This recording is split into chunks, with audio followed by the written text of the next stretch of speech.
Today we are doing an after action report on one of my gameplay videos. Part of why I record gameplay videos is so I can look back and learn from my mistakes and improve my future gameplay. And you can learn from me being an idiot as well. So this gameplay was shot at the Outpost in Chester. The Outpost is a mixed outdoor CQB site. It kind of reminds me of that site that Dutch the Hooligan visits a lot in his videos. Definitely going to be heading back there again for a third time, hopefully with more of the team in tow. If you're watching this, guys, pull your fingers out. Let's go play some Airsoft, right? So I've got this video keyed up in Adobe Premiere so we can scroll through it frame by frame and really analyze it. We're going to watch through this clip in its entirety without me interfering. So let's go. Water tank? Just this tank here. Right.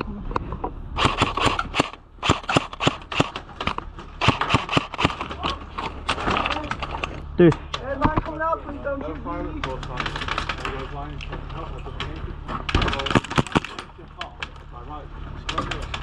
That's right.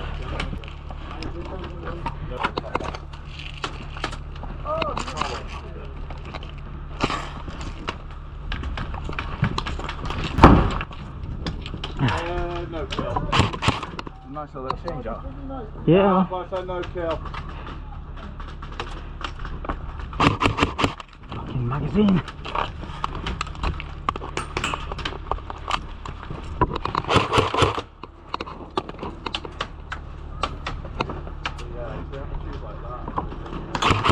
Yep. Let him out. It was a nice little engagement with myself and another blue team member against a single red player who was about 30 feet away there behind some, they call water butts, those big containers. Let's do a quick overview of what I'm actually wearing in this gameplay video. Up top, the PTS MTech Flux helmet with a homemade hybrid DPM helmet cover. The ear pro is Zohan, cheapest Chinese stuff I could find. These are also cheap Chinese. I didn't go for the actual MTech ones because they were super expensive. Had to cut off some plastic to make them fit. Sliced open my finger. Ended up seeing my mate's penis on TV while in the waiting room, sat next to some old ladies at the hospital. That's a story for another time. But yeah, they fit. It worked really well. GoPro Hero 9 Black. It is in a protective case. It's on a Brain Exploder NVG mount. The mask is a JT Elite Radar. The lens is a thermal lens, so it eliminates fogging issues almost entirely. The rifle is the ICS CXP Moise SBR with the S3 trigger. Internally, it is completely stock. Cheap Chinese endpoint replica up top. Here you can see I've got the Brain Exploder injection molded PQ box for 2 run cams. I've got the run cam wide and the biggest zoomy zoom run cam on that side. For the plate carrier, I built myself. I took some design inspiration from Viper Tactical, Pandattack and Spiritus and kind of made it my own.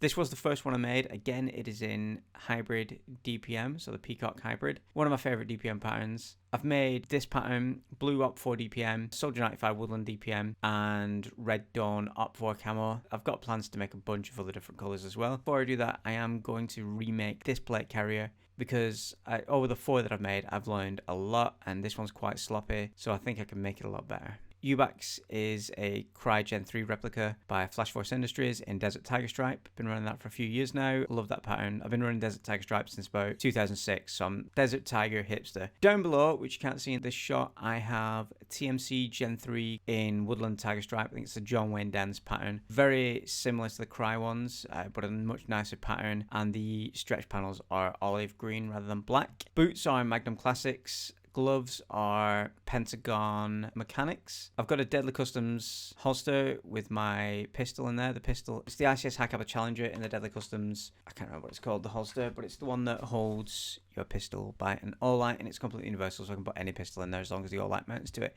It's on an old belt that I'm going to replace very soon anyway.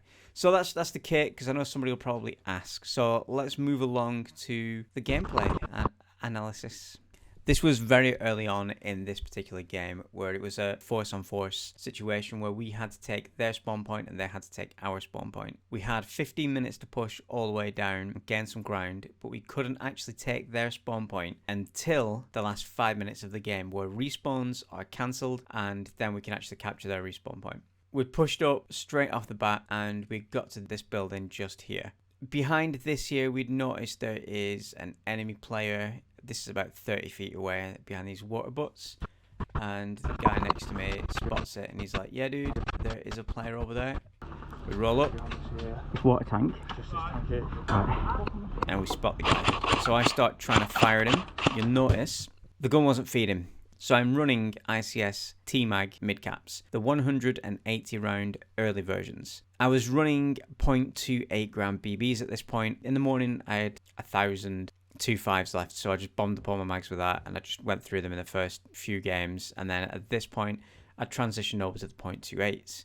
I've had this issue before in the past and I completely forgot about it. These mics just refuse to feed consistently onto 8s. You'll see I try to fire, nothing comes out. Instead of making a reload, I go into a stoppage drill. I know this is a fresh magazine that is completely full because, like I said, this was the start of the game. So I know it's not an empty magazine. I know it is a feeding issue, and my initial thought is the magazine isn't seated correctly in the gun. So I slapped the base of the magazine. There was no movement, so hopefully this may have rectified the issue. So I try to fire again. Nothing comes out. Now at this point, a sensible option would be to make an emergency reload, which would be just ditching that magazine and slapping a fresh one in. I figured this is all going on in my head like that fast. I've wasted enough time fanning about with this magazine. Let's transition to my sidearm, and hopefully this other guy's still here with me with his gun on target, so we're going to be okay. So draw out the hack and then start to communicate with the other blue team player. So what I did there, for you can't really see it, I shout for the guy, like dude, and then I put my hand on my head. Means on me, come to me. Some Airsoft players understand that.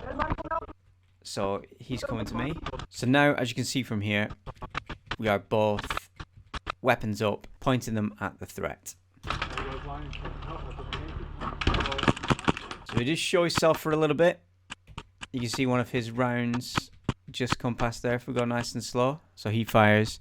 That BB there just flies and hits that. I think it hits the tub in front of us. My rounds, you can't see them, but not effective because he's still in the game. I say here, got a frag. It sounds more like a question when I listen back to it, but I'm telling the guy I'm with I have a frag grenade. So my plan here is to holster my pistol while he covers, get that frag out of my pouch, and then put it around this bit of cover. Got a frag.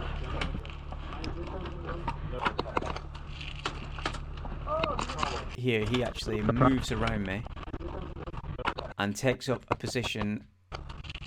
It's behind this water butt right here. Yeah, he's in a good defensive position, he's in a pretty good posture. If the enemy player does present himself, he can take that shot and hopefully eliminate him first. If you are working in a team and you are going to deploy a grenade, it is always a good idea to let your teammates know that you are going to throw this grenade, because you can't physically defend yourself very well if you've got both hands pulling the pin on a grenade. Moving forwards, you see here that I shake the grenade next to the player. Don't actually think he noticed it, but this is something I do if I'm deploying a grenade with a teammate, is just to say, look, I've got the grenade, I'm going to put it in now. They don't really have to look away from the threat. They know I'm covering this corner, Magaz is going to put this grenade around it. I let him know the grenade's coming, pull the pin, and then deploy that grenade. So it goes over there. It's a pretty nice throw. It lands a little bit too far though.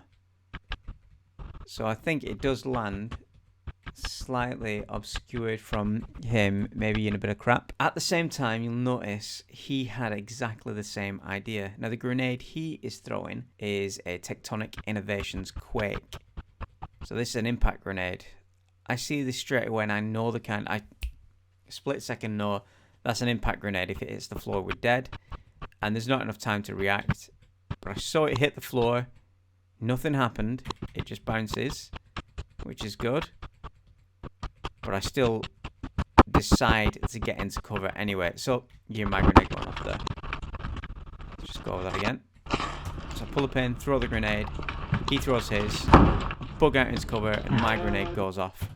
The Marshal notes that there are no kills. Everybody's still in play right now. This is where my first big mistake happens. You can notice as well that the pin is actually stuck to my glove here, and in a minute when I squeeze the gun, it actually sticks to the gun itself. So the mistake I make here is, with the adrenaline rush and the problem solving of switching to my pistol, organising the grenade throw, deploying that grenade, rushing into cover, I forget the status of my rifle, which is fucked, basically. That magazine isn't going to feed. It didn't feed. I tried a stoppage drill. It wouldn't feed still, so I had to transition to my sidearm.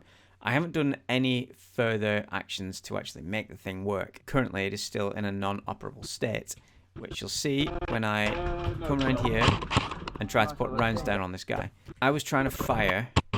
At this point, I could see movement here, which is a tiny gap through a pallet, which is underneath the water. But I had a run with another player in another video, which we'll go over again another time. Basically, in the rule and the safety brief at the beginning, the marshal mentioned a rule called keyholing or no keyholing. This is if a hole is too small to put your head through, you cannot physically put your gun through it and fire at a player on the other side or fire at it from point blank. But if you're 10 to 15 feet away at least, you can fire through that hole at the player on the other side. It's just a safety rule to make sure you're not putting your gun through a hole where your barrel's through there and you can't see anything on the other side and maybe you'll blind. It's technically blind firing. But from here, I can see, if you look there, the movement of that player and I can engage him safely. The other engagement that I had, basically this bloke was really pissed off that I was doing the same thing and he thought I was keyholing, which later on I talked to a marshal and I wasn't. So always be aware of the rules at the particular site that you're at, and you can use them to your favor or your advantage. Unfortunately, as we see here, nothing's coming out of that gun. Yeah. So I move a little bit closer, still nothing's coming out. I make the decision to do an emergency reload. So I whip out magazine from here, fresh one in, and I've still got that magazine in my hand there. Let's go with this reload. It's more of an admin reload than a emergency reload from the technique I'm using. An emergency reload, I would just ditch that magazine and slap the new one in. But here I'm doing it where I keep the magazine in the gun at all times until the other magazine is ready to be inserted into the magazine well. If you do still have rounds in the magazine and the gun and it is functioning, this is a good drill to perform, because if somebody does come around that corner and try to engage you while you're mid-reload, you still have rounds in your gun that you can defend yourself with. Whereas in an emergency reload, if you have ejected that magazine entirely, you are defenseless, as I was trying to throw that grenade. Here, I'm basically defenseless anyway because that magazine isn't feeding, so an emergency reload would have been fine. I was just going through the normal drills that I normally go through, which are basically always admin reload. I pull that fresh magazine out of there. You'll notice that, go back, the 3 magazines I've got in this pouch, these 2 on my left-hand side, these are the main magazines that I would reload my gun with because I'm a right-handed shooter and I'm reloading with my left hand, so I'd always grab from the left-hand side. I always first go for this middle one because when I bring my left hand in, it's more comfortable to just go straight to the middle of my body.